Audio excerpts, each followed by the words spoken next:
நம்ம தமிழ் சினிமாவில் அக்கா தங்கைன்னு ரெண்டு பேருமே என்ட்ரி கொடுத்த பல பேரை பார்த்திருப்போம். ஆனா ஒருத்தர் உச்சத்துல இருக்கும்போது இன்னொருத்தருக்கு பெருசா வாய்ப்பு இல்லாம போயிருக்கும். அப்படி சினிமாவில் கலக்கின சில ஃபேமஸான சிஸ்டர்ஸ் பத்தி இங்க பார்ப்போம். முதல்ல சொல்ல வேண்டியது ராதிகா மற்றும் நிரோஷா. ராதிகா அவர்களை பத்தி சொல்லவே வேணாம். 80களில் ஆரம்பிச்சு இன்னைக்கு வரைக்கும் வெற்றிகரமா பல படங்கள்ல நடிச்சிட்டு வராங்க. ஆனா அவங்க தங்கை நிரோஷா மணிரத்னம் அவர்களோட அக்னி நட்சத்திரம் படம் மூலமா என்ட்ரி கொடுத்தாங்க. பல வெற்றி படங்களை கொடுத்தாலும் ராதிகா அளவுக்கு ஒரு லேடி சூப்பர் ஸ்டார் இடத்தை அவங்களால பிடிக்க முடியாம போயிருச்சு.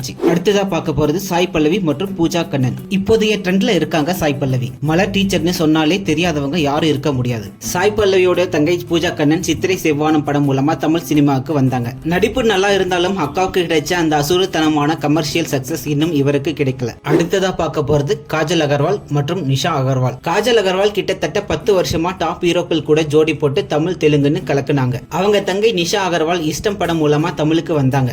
ஆனா என்னவோ தெரியல, அக்காவுக்கு கிடைச்ச ஒரு லக் தங்கை பக்கம் திரும்பவே இல்லை. அடுத்து ஷாலினி மற்றும் ஷாமிலி. ரெண்டு பேருமே குழந்தை நட்சத்திரமா கலக்குனவங்க தான். ஷாலினி அலைப்பாயுதை மூலமா நம்ம எல்லோர் மனசையும் கொள்ளடிச்சிட்டு டாப் ஹீரோயினா ஆனாங்க. ஷாமிலி அஞ்சலி படத்துக்காக நேஷனல் அவார்டு எல்லாம் வாங்கினாங்க. ஆனா அக்கா அளவுக்கு ஹீரோயினா பெருசா ஷைன் ஆக முடியல. அடுத்ததா பார்க்க போறது இனியா மற்றும் ஸ்வாதி தாரா. வாகை சூடவா படம் மூலம் புகழ் பெற்ற இனியா நடிப்புக்கு முக்கியத்துவம் தர்ற படங்களை நடிச்சு நேஷனல் அவார்டு வரைக்கும் போனாங்க. அவங்க தங்கை ஸ்வாதி தாராவும் சினிமாவுக்கு ட்ரை பண்ணாங்க. ஆனா இப்போ இவங்க சின்னத்திரை பக்கம் போய் சீரியல்ல பிஸியா நடிச்சிட்டு வராங்க. நிக்கி கல்ராணி மற்றும் சஞ்சனா கல்ராணி. நிக்கி கல்ராணி டார்லிங், வேலைன்னு வந்துட்டா வெள்ளைக்காரன்னு தமிழ்ல நிறைய ஹிட் படங்கள் கொடுத்தாங்க. ஆனா அவங்க அக்கா சஞ்சனா கல்ராணி கன்னடத்துல ரொம்ப ஃபேமஸ். தமிழ்ல என்னமோ ஒரு சில படங்கள்ல மட்டும்தான் அவங்கள பார்க்க முடிஞ்சது.